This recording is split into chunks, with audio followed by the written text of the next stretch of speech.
Assalamualaikum warahmatullahi wabarakatuh. Pada pertemuan kali ini, Ibu akan memberikan cara menyelesaikan soal tentang A. Konfigurasi elektron dan B. Bilangan kuantum. Mari kita simak sama-sama. Sebelum kita mulai belajar mengerjakan soal, kamu harus tahu ada aturan penulisan konfigurasi elektron. Yang pertama azas larangan Pauli, yang kedua aturan Aufbau, dan yang ketiga aturan Hahn. Nanti kita simak sama-sama. Yang pertama azas larangan Pauli.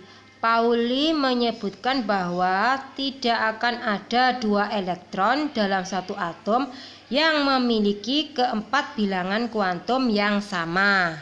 Yang kedua ada aturan Aufbau, yaitu pengisian elektron dimulai dari tingkat energi yang rendah baru menuju ke tingkat energi yang lebih tinggi. Maksudnya bagaimana? Nanti kita aplikasikan ke soal.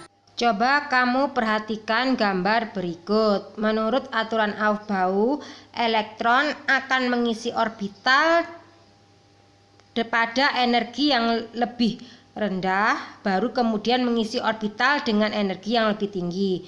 Coba perhatikan itu ya, dari mulai 1s2, 2s2, 2p6, 3s2, 3p6, 4s2. Bukan 3d10, tapi mengisi 4s2 dulu baru 3d10. Begitu seterusnya. Karena energi di orbital S lebih rendah daripada orbital D. Pada aturan ketiga yang dinamakan aturan Hahn, Hahn menjelaskan bahwa elektron-elektron yang berada di suatu orbital akan menempati orbital yang kosong dengan arah rotasi sejajar. Dalam artian spinnya atau bilangan kuantumnya plus setengah. Setelah itu, elektron-elektron lainnya menempati orbital tersebut dengan arah rotasi yang berlawanan atau spinnya min setengah.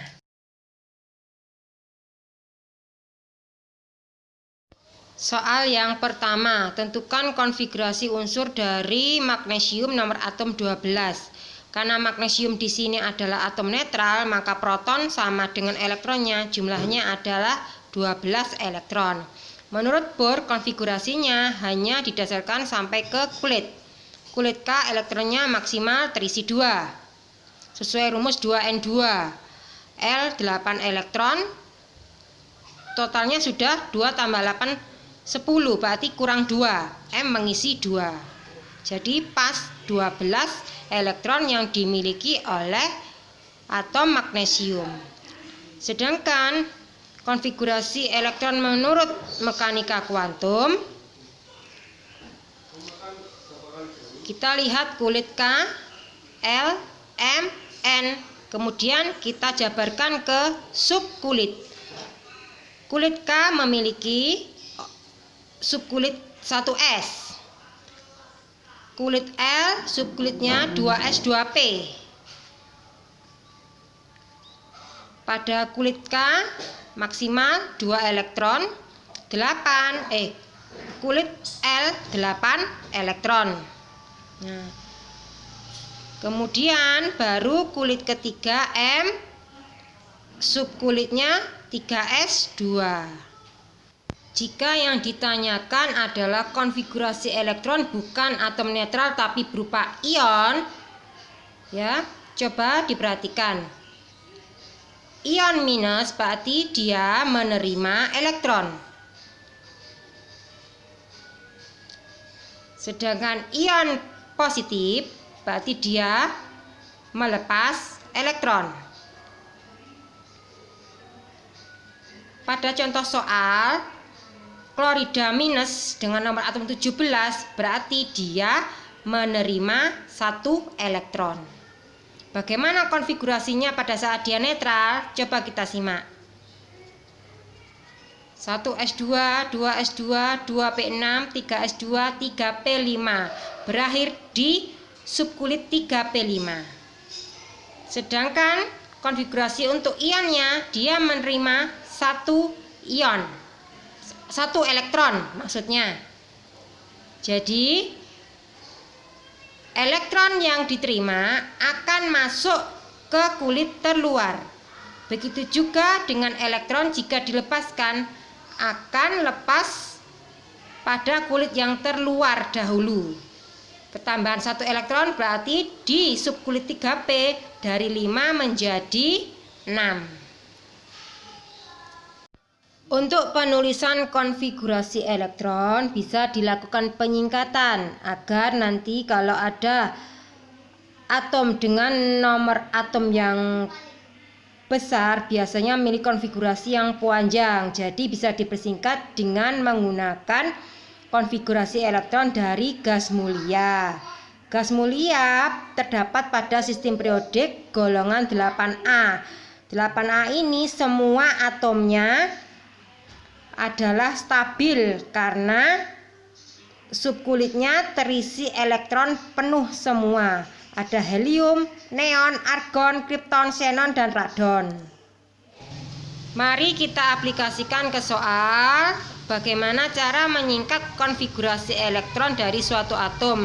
Kita ambil konfigurasi elektron dari atom silikon dengan nomor atom 14. Bagaimana cara menyingkat konfigurasinya yang didasarkan pada atom gas mulia 8A, golongan 8A pada sistem periodik.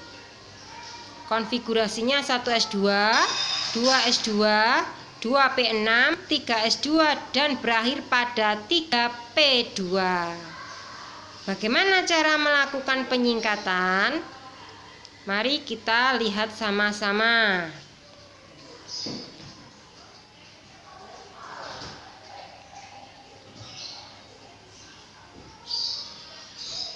Untuk penyingkatan pada atom Si, kita mengambil 10 elektron. Yang pertama, karena misalkan kita ambil memakai He, helium 2 terlalu sedikit. Kalau memakai bawahnya argon nomor atom 18 terlalu banyak, sehingga kita ambil tengah-tengah pakai neon dengan nomor atom 10. Sekarang apabila ada soal yang ditanyakan adalah keempat bilangan kuantumnya. Coba kita lihat seperti soal berikut. Tentukan bilangan kuantum dari unsur kalium dengan nomor atom 19. Langkah pertama adalah tetap sama, yaitu menuliskan konfigurasi elektronnya. 1s2, 2s2,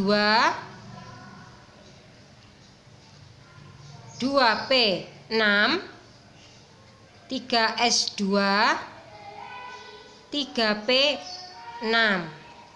Setelah 3p6 kita tidak ke 3d tapi ke 4s1 sesuai dengan aturan Aufbau, karena 4s lebih rendah energinya daripada 3d sehingga elektron mengisi 4s dulu, subkulit 4s baru 3d.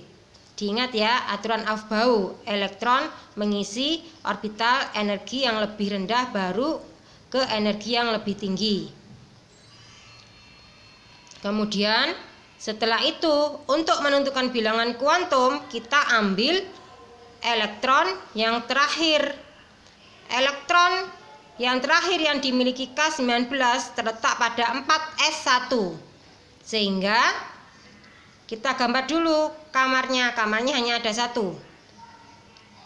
dengan nomor kamar 0. Jadi N kulitnya 4. Kemudian karena subkulitnya S sehingga azimutnya adalah 0 lambangnya. Kemudian bilangan kuantum magnetiknya adalah 0, nomor kamar.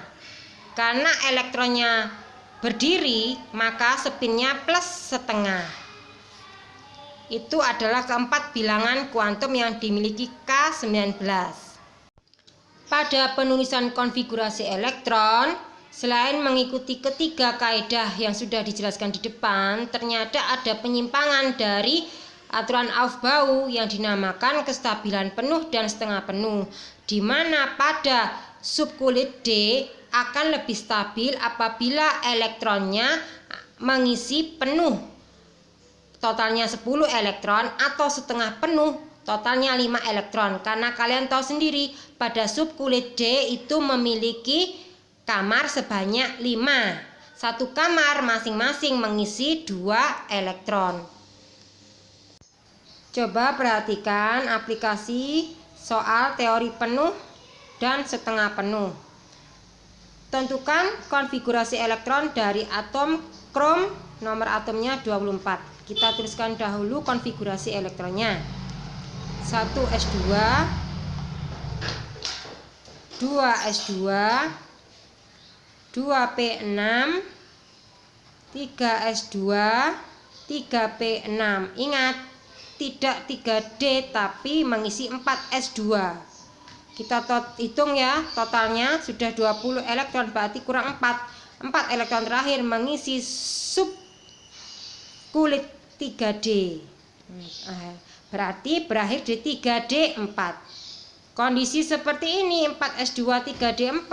Coba kita lihat orbitalnya pada 3D ya, ditulis kamarnya 5 atau orbitalnya 5. 3D4 berarti 4 elektron mengisi.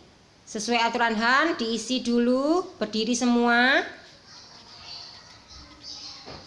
Aturan Han diingat ya, mengisi kosong dulu semua. Beri spin plus setengah, hanya ada 4. Ada sisa 1 orbital kosong. Ini yang menyebabkan ketidakstabilan. Sehingga ada penyimpangan dari Aufbau. Maka elektron pada kulit 4s2 satunya berpindah atau tereksitasi ke 3D, yang menyebabkan hasil akhir dari konfigurasi elektron teori setengah penuh adalah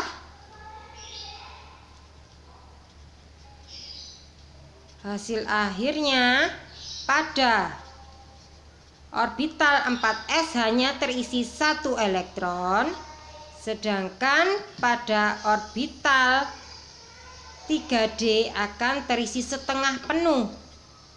Nah, ini yang menyebabkan D menjadi stabil. Diusahakan pada orbital D penuh atau setengah penuh.